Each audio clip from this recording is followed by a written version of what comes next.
culture than the next inductee, the late Sean Collins. I would ask anybody out there, if you haven't checked into surfline.com, you're not alive. Because the famous saying that Sean came up with, know before you go. And today we all know before you go.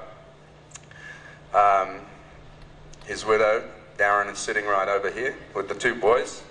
I'm going to invite AJ and Tyler up here. And Mum's going to come up too. That's fantastic. Make your way up here, guys. Yeah, Sean Collins has had a profound effect on all of us. And just like Michael at 59, left us way too soon. He of course, grew up in the Seal Beach area. The Surfline offices are right above us here. I'm sure he's up there smiling upon us, probably still sending the forecast down to the boys up in the building and telling them what's actually really going on because he just had a passion and lived every day to tell us where the good ways were.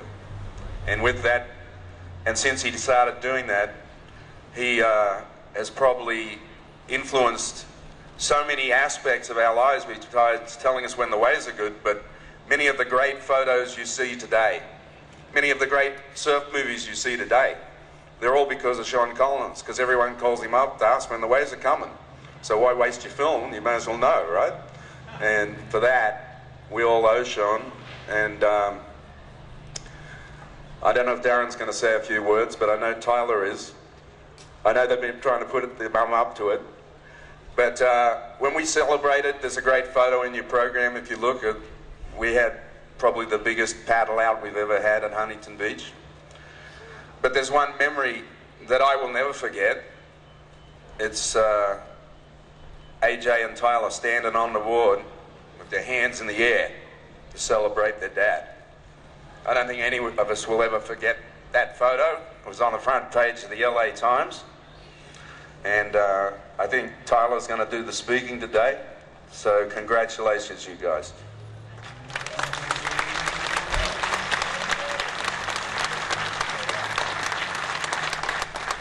Hello, everyone. Sean Collins, his life spoke more powerfully than I ever could, or anybody could, on behalf of him. He was an incredible man in so many ways. Incredible surfer, father, businessman, and equally impressive, he was an incredible friend, not only to us, but to pretty much anyone who had the good fortune of having him around. All the feedback we've gotten since his passing has been something to the effect of, your dad made my life better. And that's just who he was. I know every area that I've ever invited him into, every area of my life has gotten better.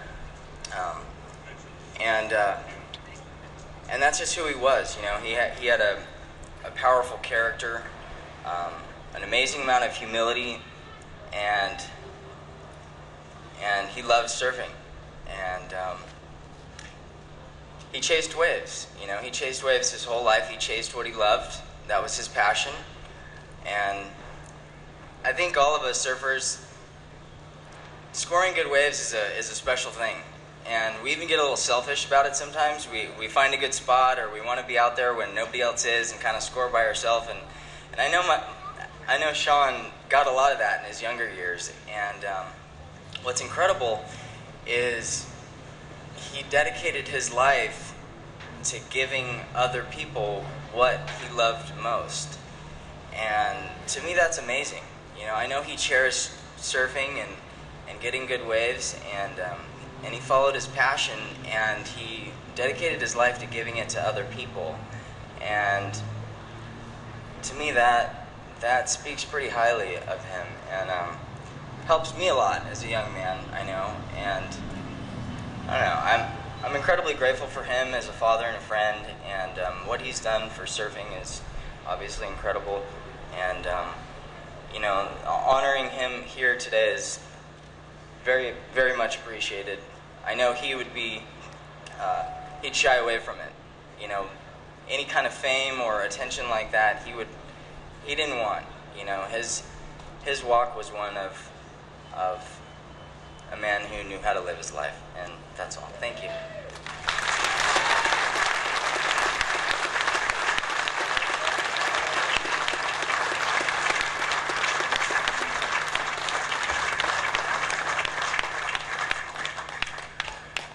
Next up, local hero.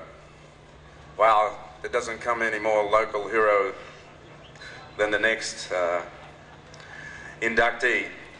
We still see him on Main Street every day, even riding his bicycle or the big motorhome. And I dare say many people out there in the audience walk through 121 Main Street up there, which used to be George's Surf Centre. When I first got here in the 70s, that had been there already for 10 years before I got here. And the first thing I was told when I was in town is you got to go to Jan's Health Food up at George's Surf Centre to have an avocado sandwich, which I did. It's still the best avocado sandwich in Huntington Beach. Jan's is still way up the other end, no longer at 121, but George Draper is the epitome of a local hero. Before there were Jacks, before there was Huntington Surf and Sport, there were George's. It was one of the only places, if not the only place, where you could go buy a bunch of brands of surfboards. We didn't have a lot of apparel in those days. What we had was a lot of surfboards. And he once said in the LA Times, my place was the supermarket of surfboards. And it's kind of cool because Dick Brewer is going to get on it later today, and he sold Brewer surfboards. He sold diapers, he sold G&S, he sold lots of surfboards. He said there were days in the Halligan days of the 70s, right, George, where you'd sell 13 new boards a day. So, George, make your way up here, mate.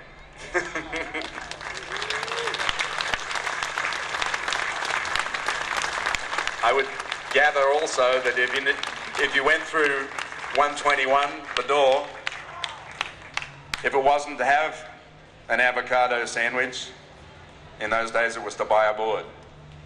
And a lot of people through the years bought a board in George's Surf Centre. So it is my great honour to welcome George Draper to the Surfing Walk of Fame.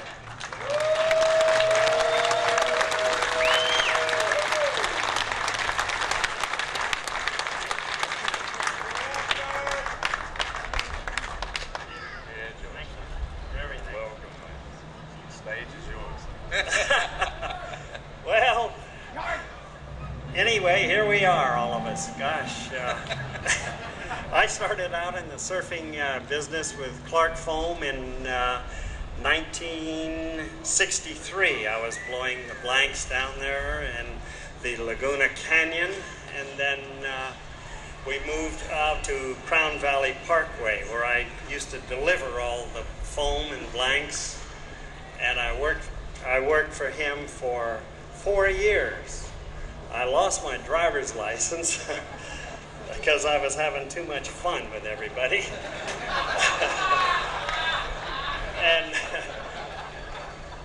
there was another George. His name was George Panton, and he said, George, why don't you come up to Huntington Beach with me, and we'll open up a store up here, and you can manage it for me.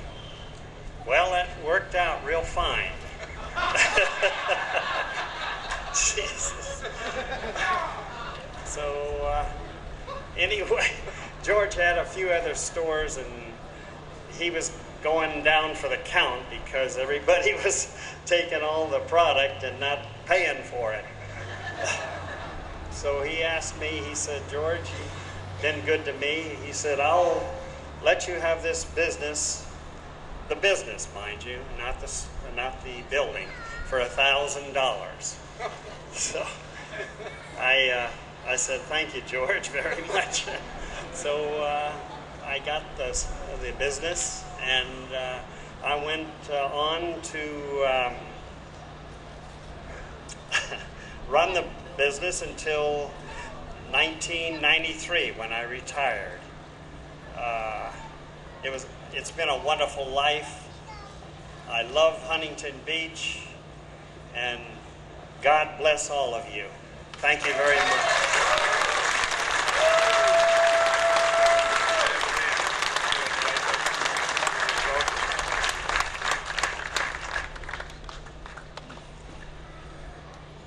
That brings us to another surf pioneer. There was a tie this year with Michael Peterson, another legend. It's kind of interesting that this class is kind of connected in many ways. The guy that I'm going to bring up next also has had a huge influence on many of us sitting out here today, especially the boards that we ride. We're going to have Michael Ho inducted a little while ago. He was a team rider. George Draper here sold Brewer surfboards in 121 Main Street. David Weaver and Brewer did the Bing Pipeliner, one of the most famous boards in history. But when I first got to Hawaii in '72, and you had to surf Sunset, people said you had to have a Brewer. Couldn't surf Sunset without a Brewer. And my mate and friend of the time was Jeff Hackman, and he had this one magic 8-foot Brewer. He must have had it for, oh my God, when I got there, they already had it for 2 seasons. I think it had already won one of the contests at Sunset. And sometimes it was hard to get Dick to do boards because he was too busy surfing sometimes. And I've told Dick this story. So Hackman lived up on the hill just down the street from a guy called Tom Parrish, who was just a young shaver, really hadn't gone anywhere yet. And we went, well, look, if we can't get Dick to shave, we've got to get some boards because we need to surf Sunset. So we took that one Brewer down to Tom. And Tom probably should have given Dick royalties for that because he didn't get it right the first time, but eventually he did. And many of us out here ended up riding Parishes, and many of us were riding Brewers too. But that was the influence that Dick Brewer had.